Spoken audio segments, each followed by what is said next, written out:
pressure. Let's see how you do under pressure. Give them a name to remember. Hey, let's see how you do under pressure. Let's see how you do under pressure. A moment can live on forever. Hey, what's going on, everyone? This is the first video of I guess it's going to be somewhat of a daily vlog, but we'll see how that works out. So, this is how I start my morning. Usually exercise, have some coffee, talk to the wife, go over some politics, but then I get down to business. I got my office set up downstairs in the basement. Why? Because I need a separate area from where I sleep at and upstairs with the kids and where everything's going on to a separate area of the house because it changes your mind on how you look at things and you can set yourself up because there's a difference between just working or when you go to work. There's a different feeling in that, but to have that feeling in the house, you have to go to a completely separate area of the house to get that same feeling. So that's what I do in the morning. So, all right, let's see what's going on. More fires and other kind of cool stuff. One thing I can tell you is you need to, I don't know if you heard this before, mind your business. Mind your business. You see this? Calls. Hello? Hello?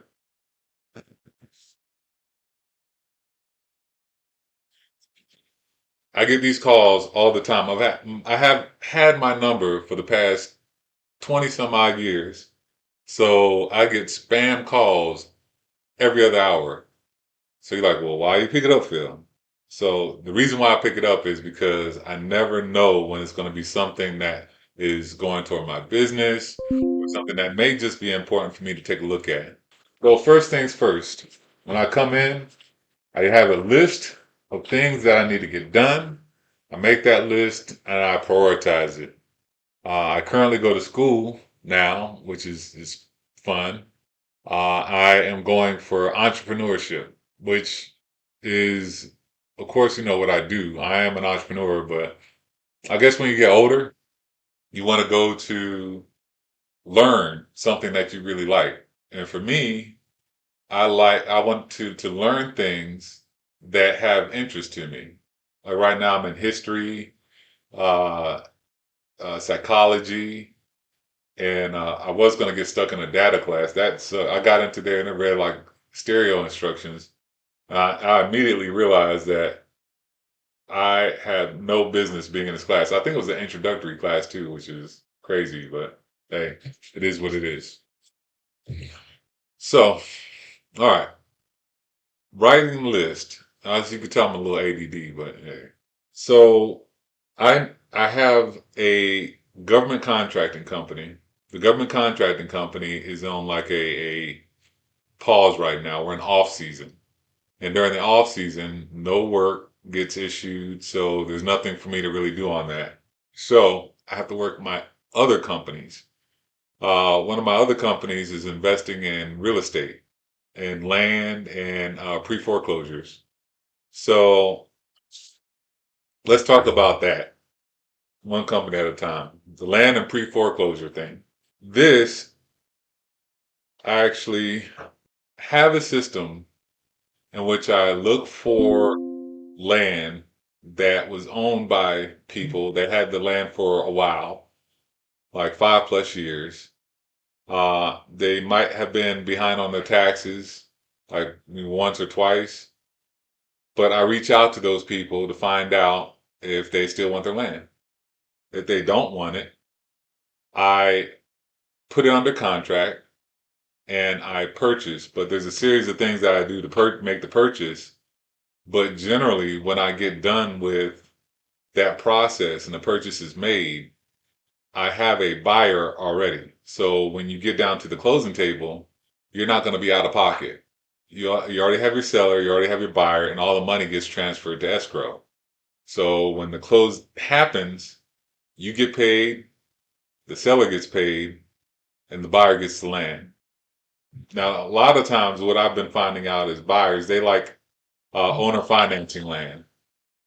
Owner finance is good, especially if you want like a monthly recurring income. It's good. Think about it. Okay, if the average interest rate on land is say like 9%, and someone wants to buy a $10,000 piece of land and they can only put down $5,000, uh, I get the land and I put the down payment as the acquisition cost. So if the land cost me 5,000, the down payment's going to be 5,000, even though the land might be listed as 10,000 with owner financing. And so they do the owner financing, immediately put the money down. But when they put the money down, I get my return automatically, but then I get a monthly recurring income from that piece of property because they have to, not only do I own the land, but they have to keep paying me on the land. And when they finish paying me off, they will own it, but not until they finish doing that. I'm like the mortgage company. But instead of houses where the mortgage company may charge you, 4, 5, 6%, you actually get to charge roughly around 9% for land. So that's what I essentially do for my land business.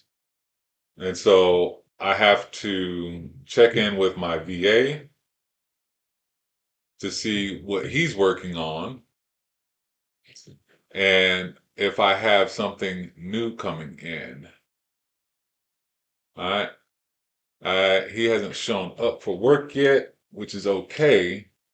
But now I need to do some notes on follow up on just to follow up where he's at and where the rest of my staff is. You have to keep tabs on everyone, and everything seems to be moving. But that's how the way business works. If everything's moving, it's almost like clockwork. That is what makes businesses make money, that process. And for that process to work, it has to keep going. And you want it to keep going. You don't want it to stop because of you. So you got to hire. Sometimes I hire VAs because VAs, they don't cost me that much money. I can hire someone from the Philippines and it may cost me like $2 an hour. You say it's low, but it's really not that bad. Why? Because they make a lot less than that. Like I had a VA on staff, had her master's and everything, and she cost $2.50 an hour. But for her, that was good, and she was happy with that, and I was happy. I saved money, she made money, and for where she was at, she was in the Philippines, I think in a place called Cebu. To her, that money was really good, so I'm helping her out, even though I'm making money off of her as well. But I'm the business owner. That's what you're supposed to do.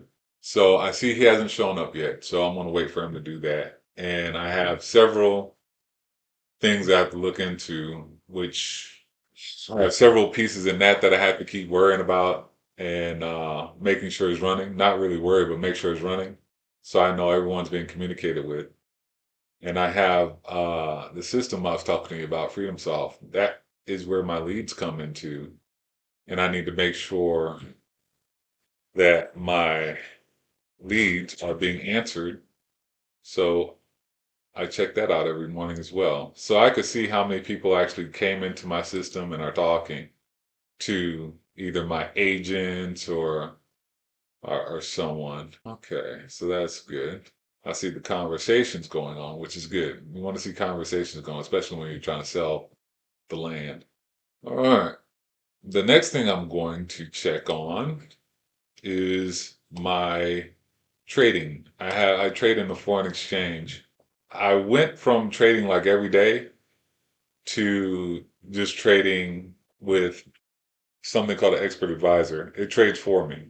While I'm working, and how this thing works is throughout the day, as the market goes up and down or whatever, this expert advisor, that's what it's called, makes money, makes trades. And those trades go into an account.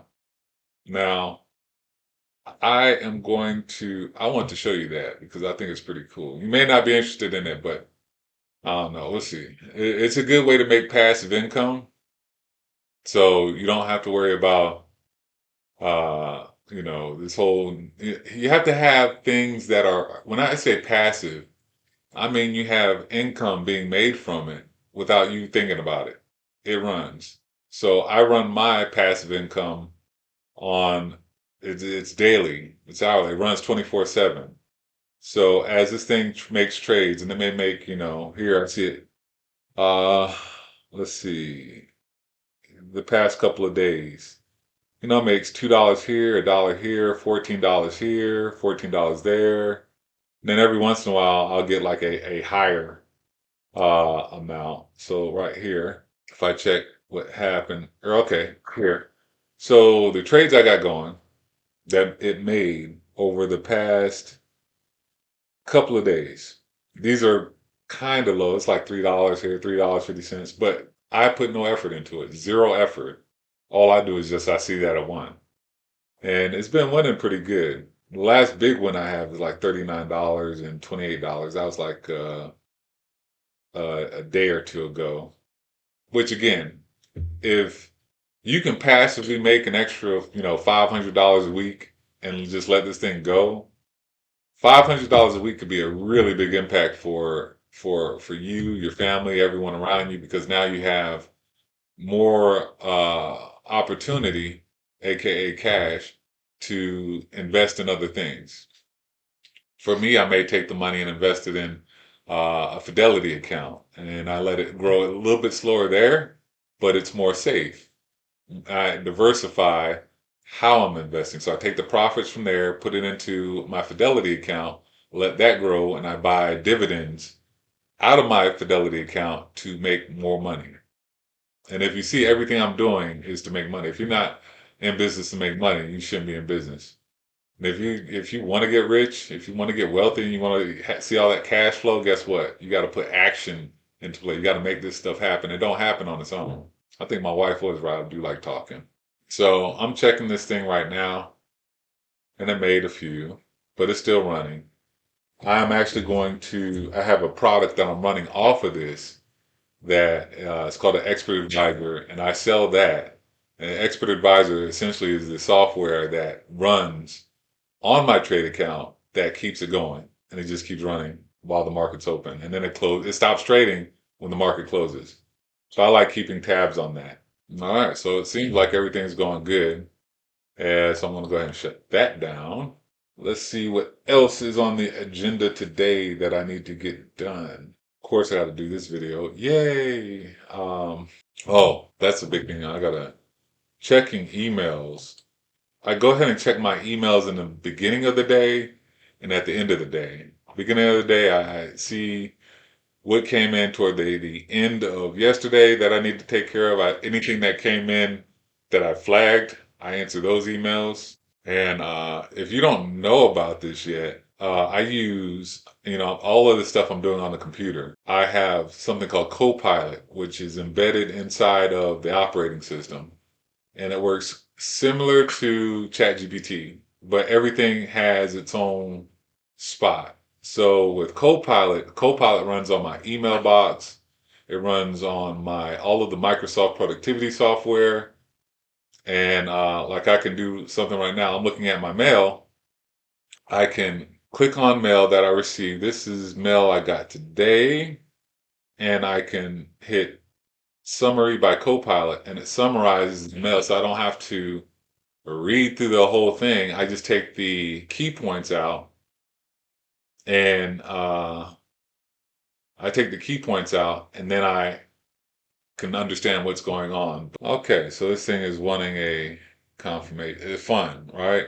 The things generally work well, but every once in a while you see these not really problems, but things that are not working how the way you want them to work. So all I'm going to do is reply to this guy. Let's see, I'm gonna pause this because it's gonna be, you don't want to see me just typing, and that would be boring. But let me go ahead and reply to this email, and I'll be right back with you. Okay, welcome back. So send my email off. That was fun. Part of the system I have in doing things as far as getting land is I market to people that have land, and I market to them via SMS message, text messages. They get a text, they then, interested in selling their land or not. So you get a lot of, F off, that land's not mine. But then you have these little pockets of people that actually have land that they do want to indeed sell. And so we have to go down the process of making an offer and seeing the value of the land and see if someone's going to buy it. Yeah, that's what I had to do.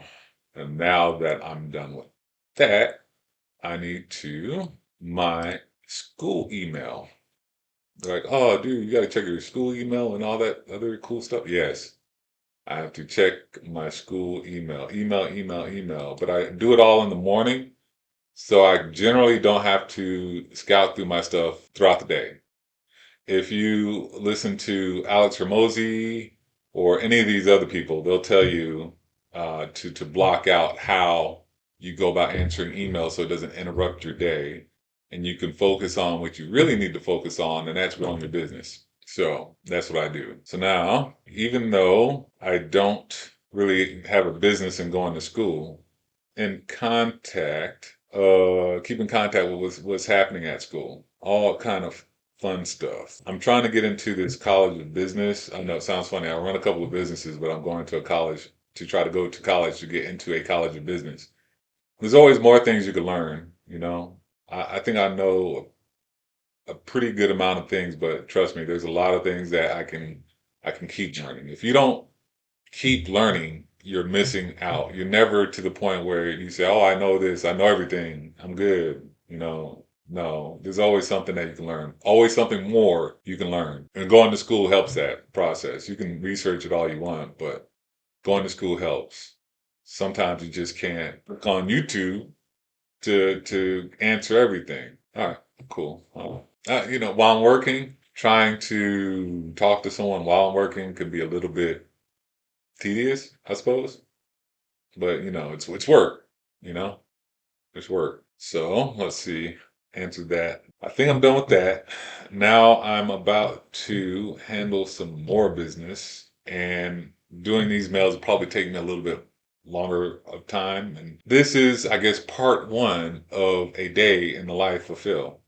At least to get started. I guess this would be what, a daily blog? We'll see how it works. But this is my day. Doesn't seem like I'm doing a lot of work, but trust me, up here, a lot of things are going on. So, tell you what, I will check back in with you later. And so, while we come to this end of this wonderful little period in the morning of my mornings, if you can, please like and subscribe. All right, see ya. Let's see how you do under pressure. Let's see how you do under pressure. Give them a name to remember. Hey, let's see how you do under pressure. Let's see how you do under pressure. A moment can live on forever.